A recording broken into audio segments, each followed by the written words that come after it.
안녕하세요. 안녕하세요. 반갑습니다. 반갑습니다. 사랑합니다. 사랑합니다. 올라올 때마다 코로나19 미안하고 한편에서는 좀 아쉽긴 한데 그런 생각을 해봤습니다. 연말이 될수록 계속 숫자가 늘어나고 심해지는 그 현상을 주시는 이유는 뭘까? 내년도에 또 어떠한 상황으로 우리를 이끌어 가실까? 특히 연말 연시엔 모든 사람들의 마음이 여러 생각이 많이 드는 그런 때인데 이런 때에 계속 코로나에 붙잡혀서 어떻게 보면 이제 3단계로 만약 격상되어서 모일 수도 못하는 그런 상황이 오게 되면 어떨까라는 여러 막연한 생각이 들었는데 한편에서는 더욱 하나님 앞에 서게 하는 하나님만 바라는 것이 무엇인지 정말 세상에 소망이 없고 세상이 어떻게 흘러가도 나는 내 신앙은 하나님을 향한 시선에서 놓치지 않고 오직 그분만을 의지하는 가운데 머물러 있게 하시려고 이렇게 하시는 건가 하는 생각도 들었고요. 또 한편에서는 정말 간절한 마음으로 기도해야 하라는 명령으로 들렸습니다. 이때가 정말 하나님의 계산에서 이미 계산되었다. 모든 것이 하나님의 달아보실 때에 한도가 찼다. 이제 이 때는, 이 시대를, 이 죄악된 세상을 멸하셔도 이제 인생이 할 말이 없는 그런 때임을 절감하고 영혼을 향해서 또 우리가 사랑하는 자들을 향해서 구원의 선물을 또 이 복음의 능력을 더욱 강하게 전파하라는 그런 뜻이 아닐까라는 생각도 또한 하고 있습니다. 서로 대면하지 말라, 모이지 말라 여러 가지 것들을 요구하고 있는 그 상황에서 정치의 어떤 또 국가의 모든 행정명령이나 이런 것은 순종해야 되겠지만 적어도 하나님을 향한 신앙은 더욱 뜨거워지기를 원합니다. 서로 악수는 못해도 우리의 눈은 더욱 뜨겁길 바라고 많은 교제를 할 수 없어도 우리의 마음만큼은 더욱 하나님으로 말미암아 그리고 그리스도의 사랑으로 더욱 뜨거워지는 교회가 되었으면 좋겠습니다. 이번 주까지 다니엘서 교제를 하기로 했는데 오늘 다니엘서 6장 되겠습니다. 6장 주제 말씀이 10절인데요. 10절 같이 한번 읽고 가겠습니다. 다니엘 6장 10절 읽겠습니다. 시작. 다니엘이 이 도서에 왕의 도장이 찍힌 것을 알고도 자기 집에 들어가서는 윗방에 올라가 예루살렘으로 향한 창문을 열고 전에 하던 대로 하루 3번씩 무릎을 꿇고 기도하며 그의 하나님께 감사하였더라. 아멘. 오늘 제목이 같이 좀 해주세요. 이해할 수 없는 감사. 이해할 수 없는 감사. 이 본문 말씀의 끝이 뭐라고 써있죠? 다니엘이 어떻게 하였더라? 감사하였더라. 우리가 너무 이 상황을 잘 압니다. 다니엘 하면 떠오르는 구절이 떠오르는 상황이 바로 사자굴의 다니엘입니다. 모두 가면 뒤락교 찬양에도 있어요. 1. 한 분이신 하나님. 2. 엠마오의 두 제자. 3. 삼위일체 하나님. 4. 사자굴의 다니엘. 이렇게 노래를 불러요. 다니엘의 사자굴 이야기는 교회를 나와본 주일학생, 어린 아이들도 다 아는 이야기입니다.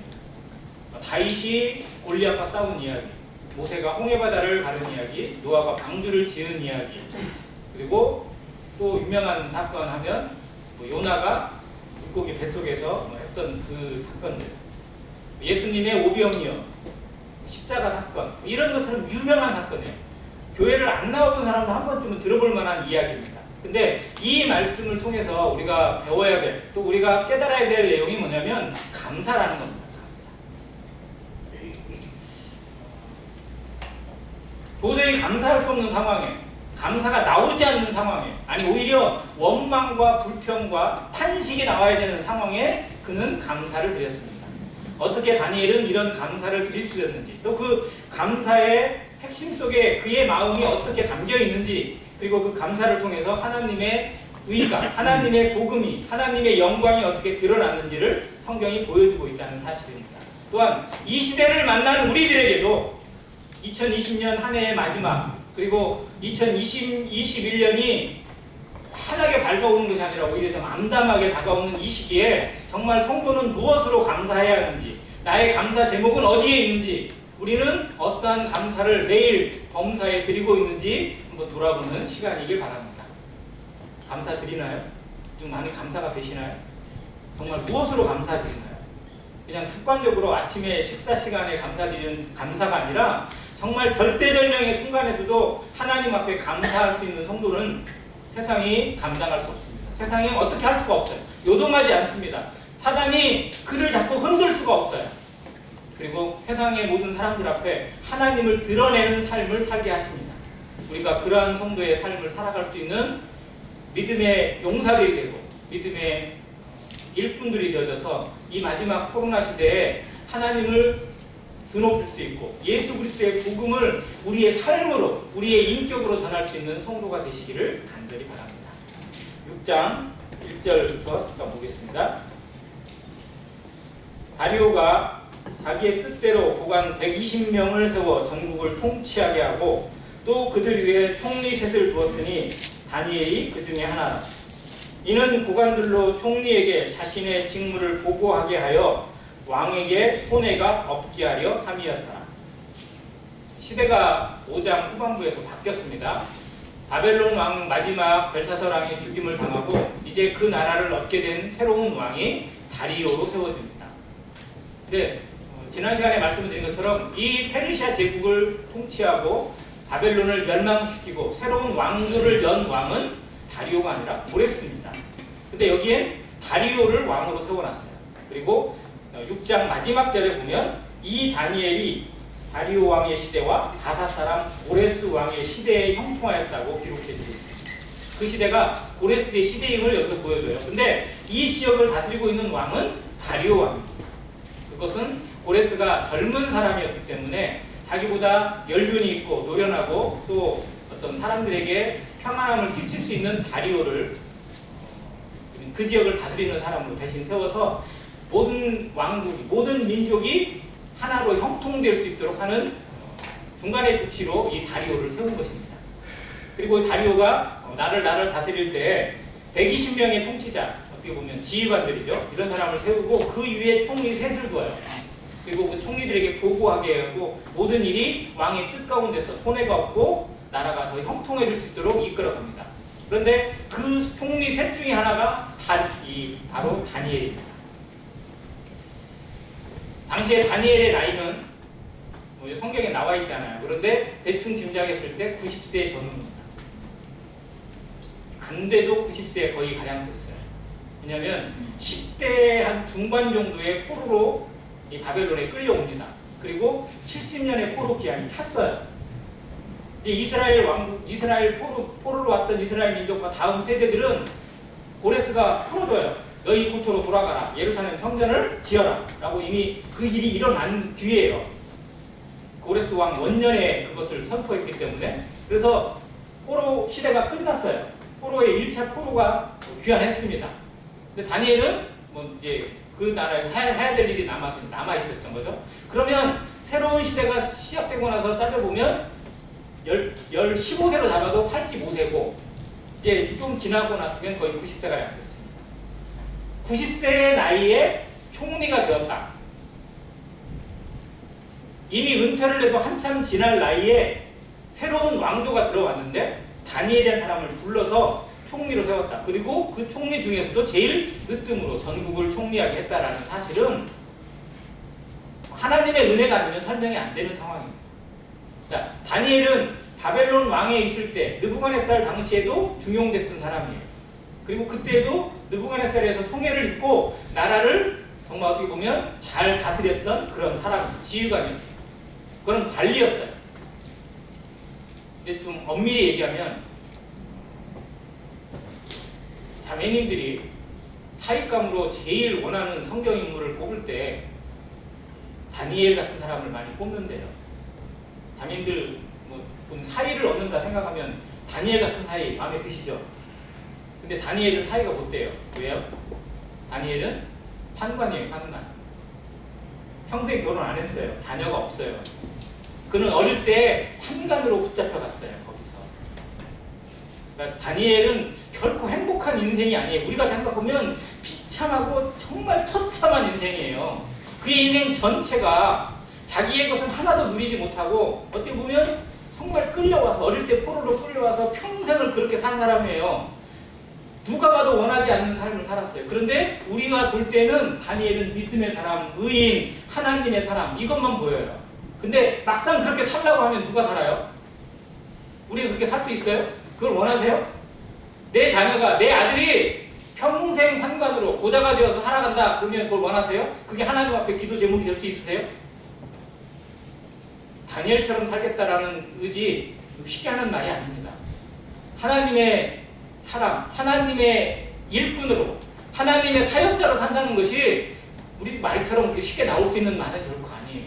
모든 고난을 감수하고 하나님이 주신 모든 것들을 다 견디는 인내 없이는 이루어질 수 없는 사건을 이 다니엘이 보여주고 있습니다. 그런데 다니엘은 그 삶 속에 누가 생각해도 정말 불행하다고 여겨지는 삶 속에서 하나님만 드러내고 있고 하나님의 영광을 위해 살았던 아름다운 빛, 정말 그의 말씀 끝털이에 있는 것처럼 많은 사람을 밝은 대로 의로운 대로 돌아가게 한다는 하늘의 별과 같이 빛난다고 하는 정말 하늘에서 가장 빛나는 별의 모습으로 우리에게 이 삶을 보여주고 있다는 사실입니다. 그러니까 그가 90세에 다 된 나이에 총리가 되었어요. 그리고 총리가 되면서도 모든 사람들 앞에 본이 되는 모습으로 보였어요. 3절에 4절에 보면 이에 총리들과 고관들이 국사에 대해서 다니엘을 고발할 근거를 찾고자 합니다. 왜 그럴까요? 왜 다니엘을 고발해가지고 잘라내려고 할까요? 네? 배 아파서요?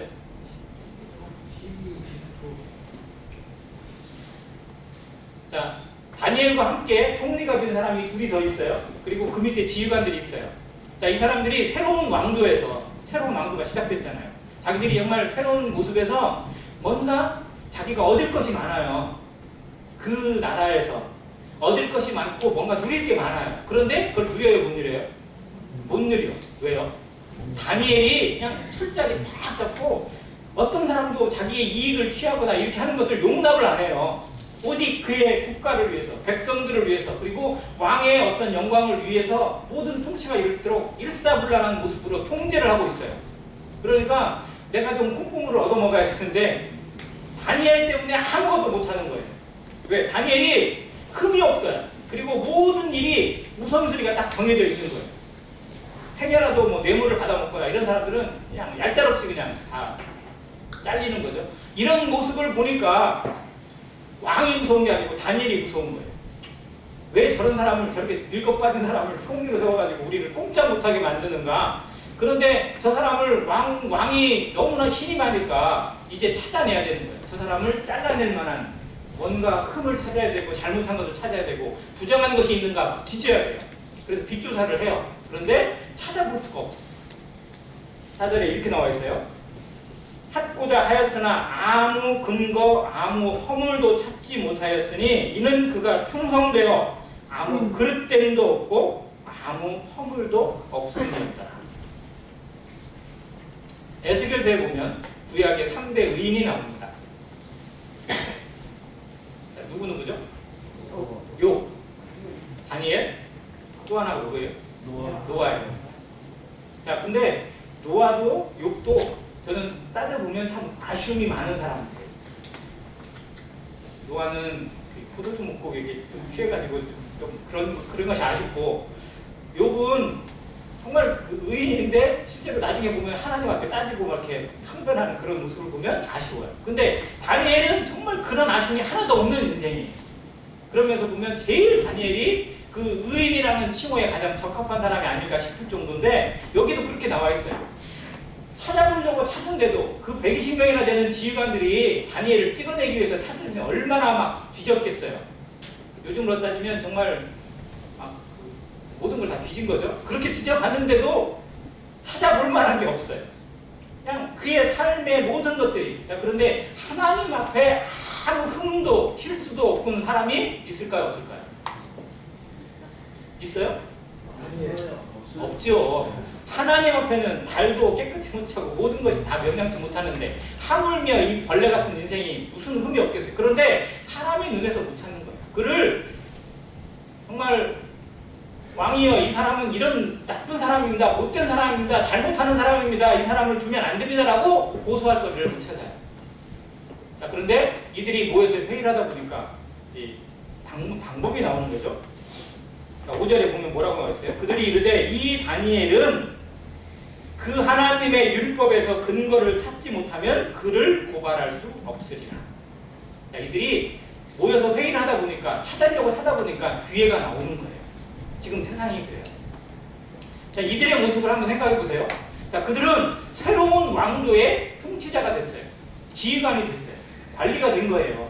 그러면 새로운 왕조의 부름을 받고 왕의 일을 위해서, 백성들을 위해서, 그 제국을 위해서 일할 수 있는 관리가 된 것에 대한 감사가 있을까요? 아니면 우리가 누려야 될 걸 못 누리는 것에 대한 원망이 더 큰가요? 원망이 더 커요. 감사해야 되는데 오히려 원망하고 있고 불평하고 있어요. 나를 힘들게 하는 저 사람을 빨리 찍어내야 되고 나를 어렵게 만드는 저 사람을 없애야만 내가 편해진다고 생각을 하고 있어요. 지금 세상이 그렇지 않나요? 다 남 탓을 해요.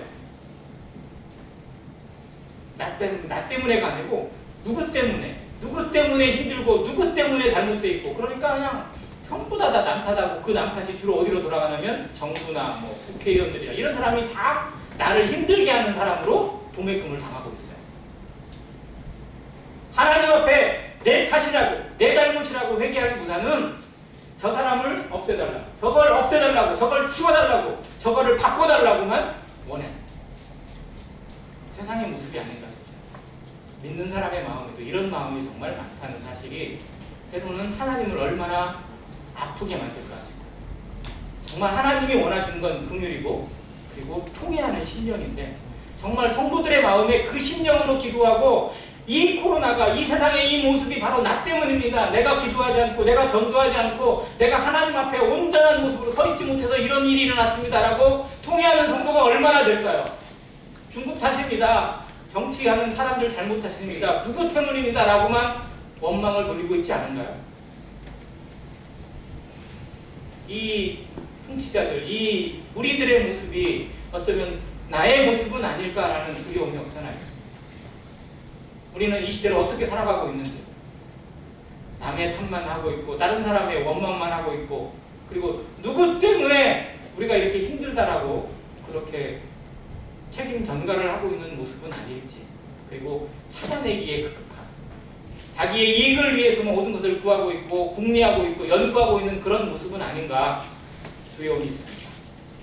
그들은 기회를 찾고 있어요. 자기들이 좋아지는 기회, 자기들이 이익을 누릴 수 있는 기회, 자기가 잘 될 수 있는 기회만 찾습니다. 세상에서 그런 기회를 찾아서 그런 정보를 찾아서 돌아다니는 사람들로 가득 차 있어요. 어디 주식에 투자하면 돈이 된다더라. 어디 부동산이 돈이 된다더라. 어디 부동산이 노출하다더라.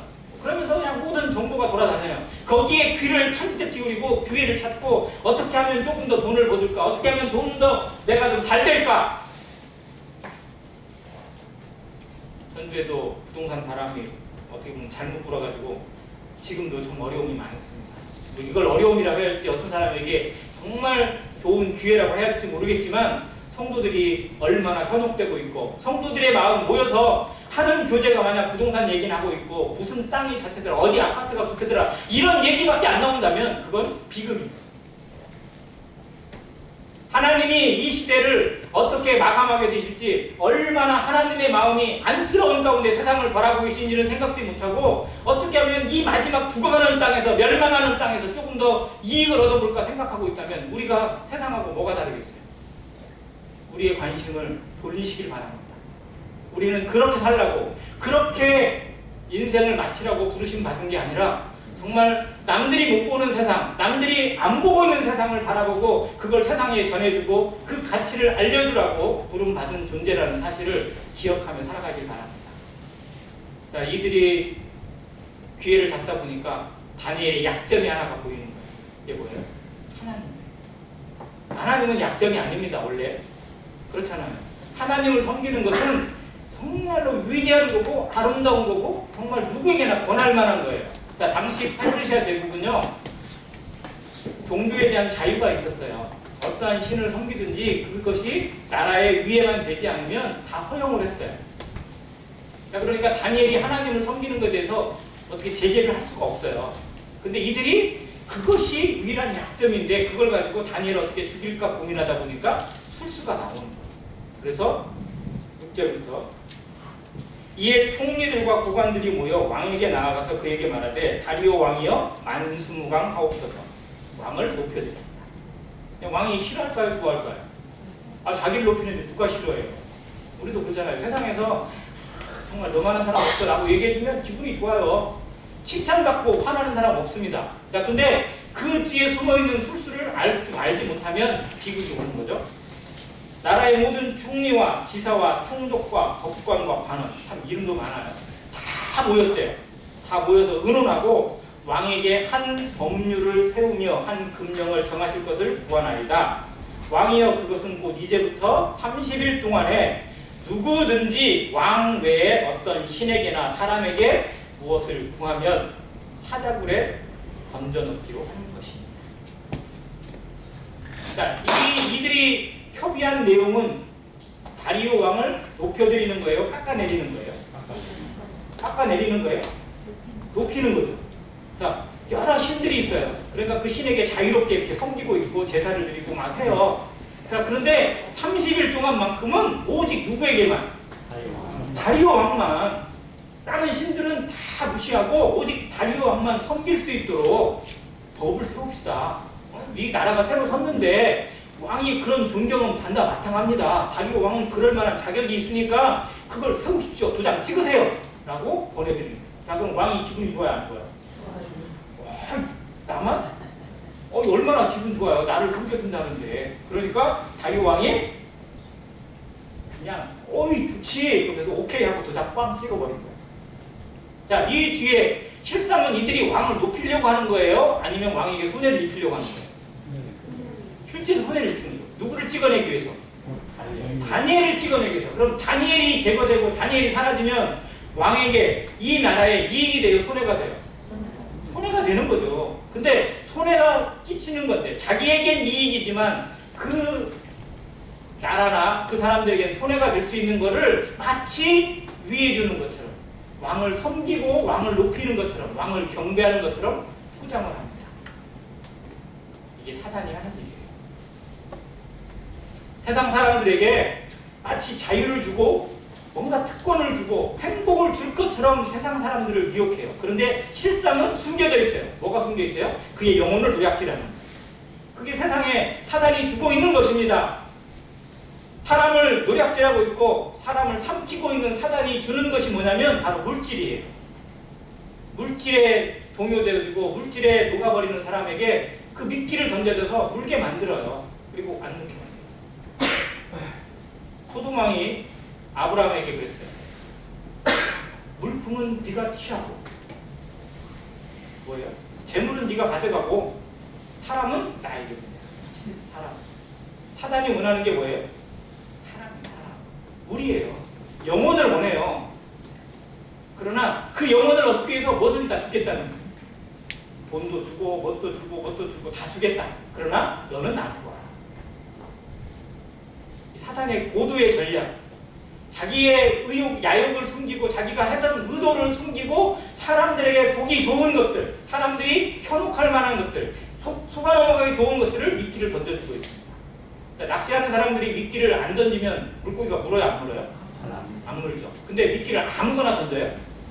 아니죠. 자기가 잡고 싶은 물고기가 있어요. 그러면 그 물고기가 제일 좋아하는 것을 미끼로 만들어 던져요. 그러니까 미끼가 항상 달라요. 저는 낚시를 안 해봐서 잘 모르지만 바다 낚시를 가서 무슨 대방어를 잡는다 그러면 대방어가 좋아하는 물고기가 따로 있어요. 미끼가 따로 있는 거예요. 그럼 그걸 던져야지 대방어가 물지 다른 거 던져봐야 쳐다도 안 본다는 거예요. 자, 세상에 유혹하는 세상을 노략질하고 있는 사단이 사람들이 제일 좋아할 만한 것을 던져요.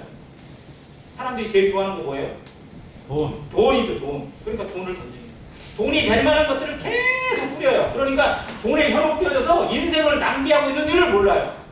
어디로 가는지를 찾아보질 않아요. 내 인생이 어디로 흘러가고 있는지, 인생의 마지막이 무엇인지, 죽음 뒤에 무엇이 있는지 생각하질 않아요. 왜? 돈만 보이니까. 얼마나 불쌍한 인생인지 우리는 알아야 됩니다. 우리가 그걸 깨닫고 우리가 구원 받았잖아요. 그러면 우리는 그대로 안 살아야죠. 그것을 깨닫고 그걸 알려줘야죠. 그대로 살지 않는 삶이 무엇인지 보여줘야 되죠. 그렇게 살지 않아도 얼마든지 행복할 수 있고 얼마든지 인생의 모든 것들을 아름다운 가치를 누릴 수 있고 하나님 앞에 누려지는 이 행복의 가치를 보여줘야죠. 우리가 그 증인들이잖아요. 그 삶을 살아가지 못하고 있는 것에 대한 자책이 있고 회개가 있어야 됩니다. 그걸 살아내지 못하고 있는 나에 대해서 하나님 앞에 죄스러움이 있어야 되고 자백이 있어야 돼요. 그것이 우리의 기도해야 됩니다. 물론 건강하면 더 좋고 조금 더 복을 누릴 수 있으면 더 좋고 조금 더 많은 것을 누릴 수 있으면 더 좋겠죠. 그러나 그걸 누리지 못하더라도 그걸 얻지 못하더라도 내 인생에서 하나님이 나타나지 못하고 그리스도의 십자가가 전해지지 못하고 있는 것에 대해서 우리에게 자백이 있고 하나님 앞에 죄스러움이 있고 회개가 있기를 바랍니다. 자, 그래서 왕의 도장을 찍었습니다. 모든 나라에 공표를 했어요. 벽보를 붙여놨어요. 앞으로 얼마 동안? 30일 동안. 이게 무서운 거예요. 기한을 정해놨어요. 30일 동안만 기도하지 않고 신을 섬기지 않고 자기가 섬기는 자기가 신념을 가지고 있는 그것을 안 하면 괜찮은 거예요. 이 믿기 아닙니다. 자, 그러면 다른 신을 섬기는 사람들에게도 이게 공표돼요. 그럼 이 사람들은 어떻게 생각해요? 한 달이니까 뭐 그냥 그러면 되는 거예요. 그게 목숨 걸 일 없잖아요. 그거 했다가는 사자굴에 던져진다는 거예요. 근데 그 사람들은 그냥 나를 위해 신을 섬기는 거니까 한 달이든 두 달이든 1년이든 그냥 뭐 그렇게 정하면 그렇게 가는 거예요. 자, 그런데 다니엘은 달랐다는 거죠. 자, 그러면 다니엘의 입장에서 자, 한 달 동안만 참으면 돼요. 그러면 한 달 참아야 돼요? 안 참아야 돼요? 한 달 그냥 가요. 어떻게 보면. 자, 국가에서 뭐 하지 마라! 이렇게 딱 하면 그냥 그래야지 뭐 이렇게 나올 수 있잖아요. 안 그래요? 한 달 동안 안 섬기면 돼요. 한 달 동안 기도 안 하면 돼요. 또 기도하는 척만 하면 돼요. 안 그래요? 기도하는데 안 보여주면 돼요. 내가 기도하는 거를 모르면 돼요. 그러니까 다니엘이 그들의 속임수에 그들의 함정에 빠지지 않을 방법은 얼마든지 있어요. 자기 마음을 한 달 동안만 접으면 돼요. 예를 들어서. 그리고 기도하는 모습을 그들에게 안 보이고 감시하고 있을 테니까 감시를 피해서 몰래 하거나 아니면 진짜 골방에 들어가서 하거나 아니면 남들이 안 보는 숲속에 혼자 들어가가지고 거기서 그냥 기도하거나 그래도 되잖아요. 그럼 기도 아니에요? 얼마든지 그의 마음에 타협이 올 수 있어요. 자, 근데 10절에 보니까 다니엘이 이 도서에 왕의 도장이 찍힌 것을 알고도 자기 집에 들어가서는 윗방에 올라가 그냥 아랫방에서 하면 안 보일 텐데 윗방에 올라가 뭐 한다고? 그 다음에 예루살렘으로 향한 창문을 닫아야지 왜 열어요? 다 보라고 열고 전에 하던 대로 몇 번씩? 하루 3번씩 무릎을 꿇고 기도하며 그의 하나님께 뭐 하였더라? 감사하였더라. 되게 바보 같더라고. 처음에 읽어보니까 막 마치 보라고 하는 것 같아. 감시해? 더 봐. 나 이런 사람이야 라고 더 보여주려고 하는 것 같지. 그런데 이게 다니엘이 이제 이번에 새로 시작한 거야? 아니면 그 전에 그렇게 했어요? 그 전부터 계속 그렇게 해온 사람이에요.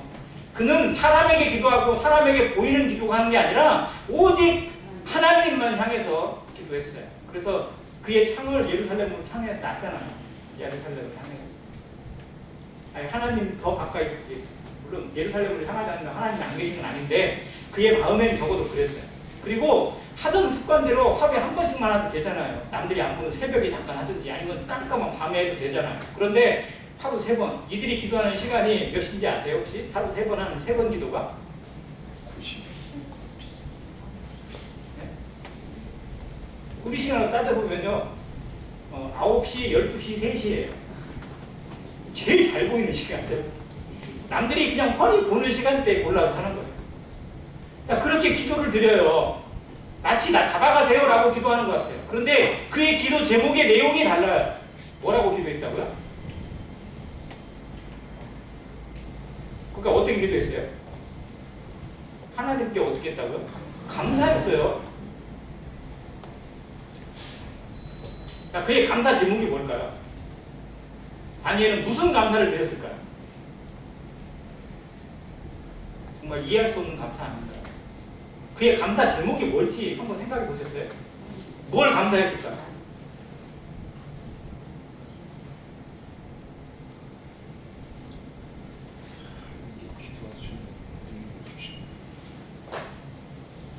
이 부분이 저희 세대 삶에 좀 묵상되기를 원합니다. 정말 하나님의 자녀라면 어떠한 상황이든지 감사할 수 있는 이 다니엘의 감사가 우리 삶에서 적용되어지기를 원합니다. 이걸 배우기를 원합니다. 내 인생은 무엇을 감사하고 있는지, 나는 어떻게 감사하고 있는지, 얼마나 감사하는지. 극한의 상황에서 도저히 나 혼자 어떻게 할 수 없는 이 어려운 상황 가운데 빼도 박도 못하고 죽을 수밖에 없는 상황 가운데 어떻게 감사가 나올 수 있었는지, 그의 마음의 중심이 어떠했는지, 나와 얼마나 다른지 우리 마음에서 묵상되어지기를 바랍니다. 원칙대로 하면, 원래대로 하면, 인생이라면, 사람이라면 이 상황에 감사가 나올 수 없어요.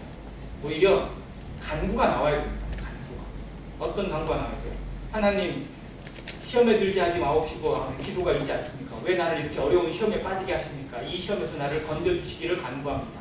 그들이 아무리 나를 죽이려고 하고 아무리 나를 어렵게 하려고 해도 하나님 능히 나를 건져주실 것을 믿습니다. 하나님, 나를 살려주시기를. 다윗도 그런 간구를 많이 드렸잖아요. 극한의 상황 가운데 동굴 속에 있어서 드렸던 기도들 대부분이 그런 간구가 많았어요. 감사보다도 오히려. 그런데 다니엘은 눈이 뻔히 보여요. 자기를 죽이기 위해서 함정을 판 것을 알아요. 그러면 그가 빠져나갈 수 있는 첫 번째 방법은 뭐냐면 왕에게 찾아가는 겁니다. 왕에게 찾아가서 왕이여, 왕이 도장을 찍었지만 이 조서가 무엇을 위한 것인지 아십니까? 바로 나를 죽이기 위해서 그들이 파놓은 함정입니다. 내가 죽어도 좋다면 그냥 진행하십시오 라고 얘기를 했을 거예요. 저 같아도 그랬을 것 같아요. 왕이여, 뻔히 보이지 않습니까? 저 죽일 수 있다면, 저 죽여도 괜찮다면 그냥 이렇게 죽이십시오 라고 아마 얘기하면서 그들의 함정을 드러내고 그들의 속셈을 드러냈을 것 같아요. 억울하니까, 화가 나니까. 우리 그렇지 않아요? 내가 화가 나고 내가 정말 억울하면 나를 힘들게 하는 사람에 대해서 드러내고 싶어요. 그냥 파헤치고 싶어. 나보다 더 망신당하게 하고 싶어요. 그런 마음이 우리에게 있어요. 이 폭수심이 있어요. 그런데 다니엘은 사람을 의지하지 않았어요. 사람에게 구걸하지도 않았어요. 왕을 찾아가지도 않았어요. 왕은 아무 상관이 없어요. 그에게 있어서. 그는 왕을 바라보고 여기 온 것이 아니라, 왕 때문에 여기 있는 것이 아니라 하나님 때문에 있었고 하나님의 명령 때문에 이 나라에서 하나님을 드러내는 일을 하고 있었어요. 그의 모든 인생의 통치자는 그의 생사 여탈권은 왕에게 있는 것이 아니라 하나님에게 있었어요.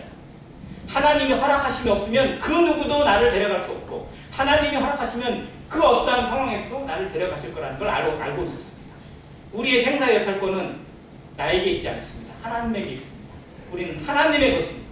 너희는 너희 자신의 것이 아니라 값으로 산 것이 되었다고. 하나님의 목숨값이고 하나님의 피값입니다. 하나님의 소유예요. 하나님이 어떻게 이끄실지, 어떻게 인도하시고 어떻게 사용하실지 하나님 손에 달려있다는 그걸 믿으시길 바랍니다. 그리고 그걸 인정하고 그 안에 순종하시길 바랍니다. 그것이 우리의 진정한 평강의 근원입니다. 다니엘이 어떠한 상황에도 요동하지 않았던 것은 하나님이 내 인생의 주인이라는 사실을 확신했기 때문에. 그리고 한번 돌아봤어요. 인생을. 아까 얘기했지만 다니엘이 나이가 지금 얼마라고요? 90 가까이 됐어요. 92짜리. 그러면 몇 년 전에 하나님이 데려가셔도 아무 문제 없어요. 근데 그런 인생을 지금까지 여기까지 두시고 이 가운데서 이 나라에서 하나님을 나타낼 수 있는 일 가운데 나를 사용하셨다면 내 인생 아무 아쉬움도 없습니다. 이제 데려가셔도 오직 하나님의 이름만 나타낼 수 있다면 나는 두려움이 없습니다. 내가 오늘 죽어도 상관없습니다. 바울이 그런 자세로 살았어요. 그는 오히려 죽음을 환영했어요. 죽기를 더 원했어요. 그러나 지금 여기 머무는 것이 성도들에게 유익이고 하나님을 나타낼 수 있는 기회로 생각하기 때문에 오늘 주어진 일에 최선을 다했습니다. 우리의 삶도 그러길 바랍니다. 오늘 우리의 인생이 여기 남겨져 있는 이유가 하나님이 내게 맡기신 일이 있고 하나님을 나타내야 될 사명이 있기 때문에 남겨주신 사실을 믿으시기 바랍니다. 그러면 우리는 세상이 어떻게 흔들어도 두려움이 사라져요. 세상이 어떻게 감당할 수 없는 믿음의 소유자가 됩니다. 그걸 배워가는 기회가 됐으면 좋겠어요. 다니엘은 그래서 감사했어요. 인생을 돌아보니까 감사해요. 어려움을 겪어도 감사해요. 어려움 속에서도 하나님을 나타낼 수 있는 내 믿음을 주신 것을 감사했어요. 이렇게 죽더라도 하나님 앞에 온전한 소문이 있고 하나님이 가장 좋은 것을 내게 보이실 것을 믿으니까 감사했어요. 자, 그의 감사와 정말 흡사한 감사를 드렸던 한국의 목사가 있어요. 혹시 아세요? 우리나라에 손영원 목사. 그의 별명이 사랑의 원자탄이 사랑을 얼마나 크게 베풀었으면 그는 아시는 것처럼 여순 반란 사건 때 그의 두 아들, 큰아들과 둘째 아들이 반란군에 의해서 총살을 당해 죽습니다. 한날 한시에 두 아들을 같이 잃었어요. 그런데 두 아들을 장례를 치르면서 9가지 감사를 드려요. 이게 손양원 목사의 9가지 감사라는 제목입니다. 그의 첫 번째 제목이 뭐 여러 가지 있는데 그 중에 정말 되게 하나의 순교자도 어려운데 한 명의 순교자도 어려운데 두 아들을 순교자로 주셨으니 감사합니다. 미국 가기에 준비했던 아들 천국 가게 하시니 감사합니다. 이런 감사를 드렸어요. 그리고 그 감사의 기도의 제목으로 나중에 자기 아들을 죽인 그 사람을 자기의 양자로 받아들였어요. 그가 목사가 되었어요. 누구도 감당할 수 없는, 누구도 이해할 수 없는, 누구도 용납할 수 없는 상황에서 그들은 어떻게 감사할 수 있었을까요? 어떻게 감사를 배우고 감사를 알 수 있었을까요? 찬송가 중에 내 영혼 평안해 라는 찬양이 있습니다. 이 찬양을 지은 분이 스페포드라는 분이세요. 전에 한번 말씀을 드렸는데 그의 아내와 두 딸이 배에서 그 배가 침몰하는 바람에 한날 한시에 죽습니다. 자기는 다른 사업 때문에 그 배에 안 탔어요. 근데 자기 가족, 네 가족 중에 3명이 한날 한시에 배에서 침몰되어서 죽었습니다. 그리고 그 소식을 듣고 다른 배를 타고 그 현장에 갔어요. 그 배가 침몰한 그 바다에.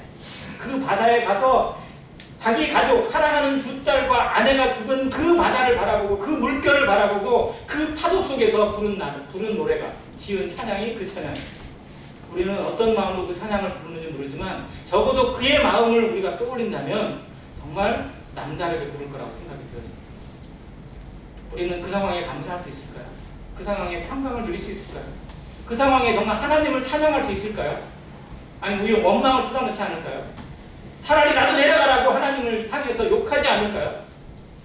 욥의 아내가 외쳤던 것처럼 차라리 하나님을 저주하고 죽으라고 말하지 않을까요? 그러나 모든 상황을 극복하는 하나님의 섭리, 하나님의 인애를 배우는 사람, 우리가 그 사람이 되기를 원합니다. 하나님의 뜻이 무엇인지 다 알 수 없지만 적어도 하나님이 내 인생에 가장 좋은 것으로 채워가시고 오늘 하루를 하나님의 선물로 채워가신다는 사실을 믿고 어떠한 상황이 오더라도 하나님을 향한 그 신뢰의 눈에서 그 표대를 잃어버리지 않는, 방황하지 않는 인생, 그것이 성도의 삶이라고 믿습니다. 우리가 그러한 삶을 배우고 그 삶 가운데 모든 사람에게 하나님을 믿는 믿음이 무엇인지, 향기가 무엇인지, 소금이 무엇인지 보여줄 수 있는 성도가 되시기를 간절히 원합니다. 다니엘이 이렇게 기도했어요. 감사했어요. 그리고 그들의 요구대로 그대로 왕에게 끌려갑니다. 근데 왕이 14절 왕이 이 말을 듣고 그로 말미암아 심히 근심하여 다니엘을 구원하려고 마음을 쓰며 그를 건져내려고 힘을 다하다가 해가 질 때에 이르렀다. 왕이 다니엘을 쉽게 죽여요, 못 죽여요? 그게 깨달은 거예요. 이것들이 이렇게 한 이유가 바로 다니엘을 죽이려고 이렇게 했던 거구나 라는 걸 깨닫고 나니까 막 화가 나는 거예요. 분노가 치밀어요. 그래서 다니엘을 참아 건져라 라고 말을 못해요. 아니잖아, 그건 안 되잖아. 그러면서 막 자기 혼자 바꿔보려고 해요. 근데 바꿀 수 있어요, 그때. 왜 못 바꿔요? 자기가 도장 찍었거든. 메대와 바사에 변할 수 없는 조서다 라고 자기가 직접 도장 찍었거든. 자기 손으로 바꿀 수가 없는 거예요, 왕이라더라도. 꼼짝없이 다니엘을 죽여야 돼요. 15절 이에 왕이 명령하며 다니엘을 끌어다가 사자굴에 던져 넣은지라. 왕이 다니엘에게 이르되 내가 항상 섬기는 너의 하나님이 너를 구원하시리라. 정말 위대하고 놀라운 고백이에요. 이 이방인 왕 다리오는요, 하나님을 머리로만 알았지 정말 믿는 사람은 아니에요. 근데 다니엘을 통해서 하나님을 알았어요. 그리고 다니엘이 섬기는 하나님, 그 하나님이 너를 구원하시기를 바란다라고 소망을 주고 있어요. 자, 18절 같이 한번 읽을까요? 시작. 왕이 궁에 돌아와서는 밤이 새도록 금식하고 그 앞에 오락을 붙이고 잠자리를 마다하니라. 누가요? 왕이, 다리오 왕이 금식을 해요. 뭐 때문에? 다니엘을 살려달라고 금식하고 기도합니다.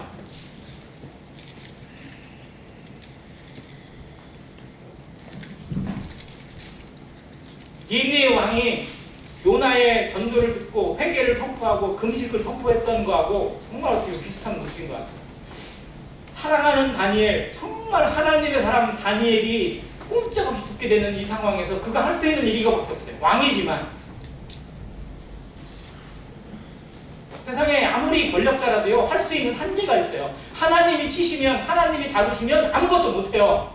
그 한계를 인생이 깨달아야 합니다. 우리가 뭐 돈이면 권력이면 뭐면 할 수 있을 것 같지만 하나님의 손 앞에, 하나님의 심판 앞에 할 수 있는 게 전혀 없다는 사실을 깨달아야 합니다. 그래서 인생은 하나님 앞에 굴복하게 되어 있어요. 지금 굴복할 거냐 아니면 나중에 심판 앞에서 굴복할 거냐, 두 차이만 남아 있어요.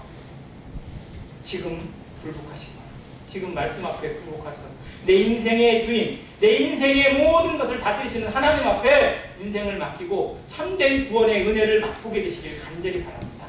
그리고 그것을 깨달은 성도들은 그 하나님과 동행하는 삶의 즐거움을 온전히 누리게 되길 바랍니다. 다리오가 하나님 앞에 금식하고 기도합니다. 다니엘을 위해서.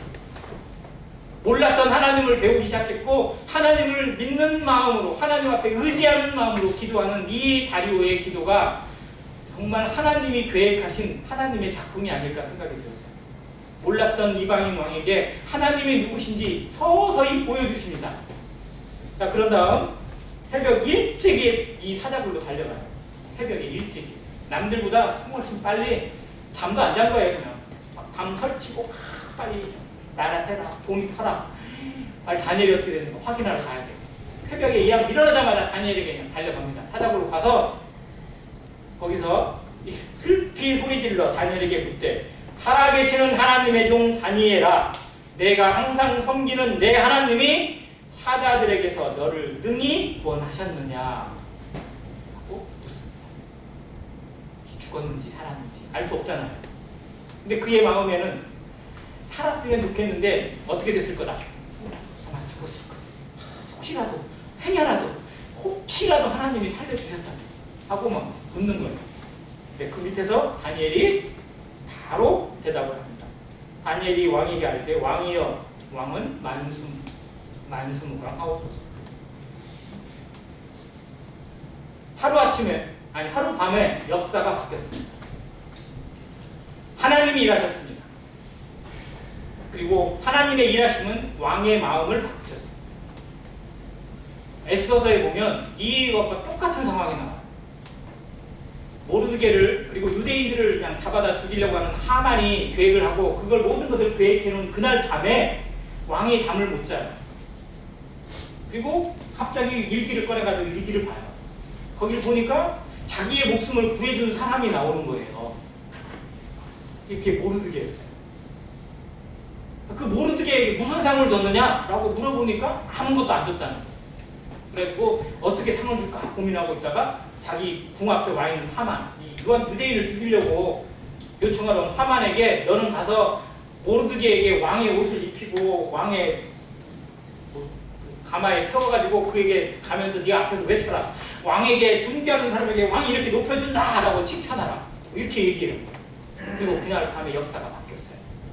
하나님이 잠 못 자게 하시는 밤이 있어요. 왕의 마음에 잠을 이루지 못하게 하시고 기도하게 합니다.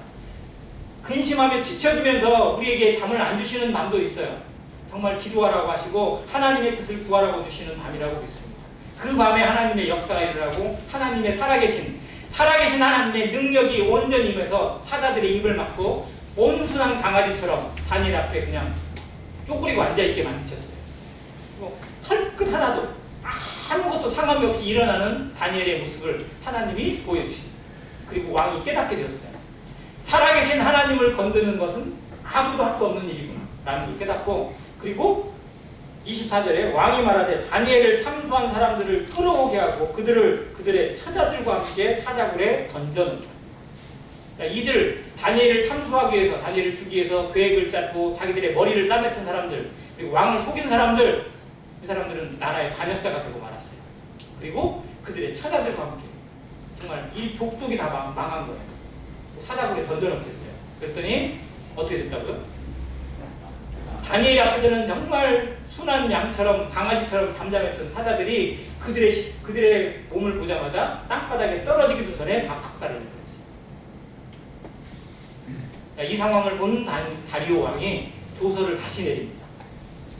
그리고 그 앞에 26절에 이제 내가 조서를 내리라. 내 나라 관할하는 사람들은 다니엘의 하나님 앞에서 떨며 두려워할지니 그는 살아계시는 하나님이시요 영원히 변하지 않으실 분이시며 그의 나라는 멸망하지 아니할 것이요 그의 권세는 무궁할 것이며 그는 구원도 하시고 건져내기도 하시며 하늘에서든지 땅에서든지 이적과 기사를 행하시는 이시로다. 정말 다윗이 부를 만한 찬양을 이 다리오 왕이 또 하고 있어요.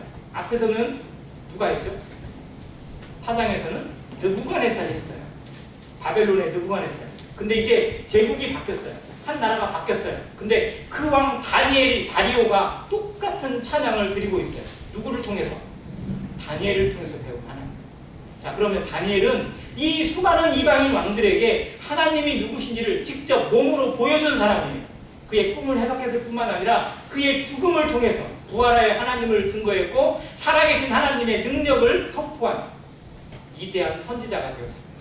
우리의 삶이 다른 사람에게, 믿지 않는 사람들에게, 이방인에게, 그리고 하나님을 외면하고 살아가는 사람들에게 다니엘처럼 하나님을 나타낼 수 있는, 증거할 수 있는 증인의 삶을 살도록 우리에게 오늘을 주셨다고 믿습니다.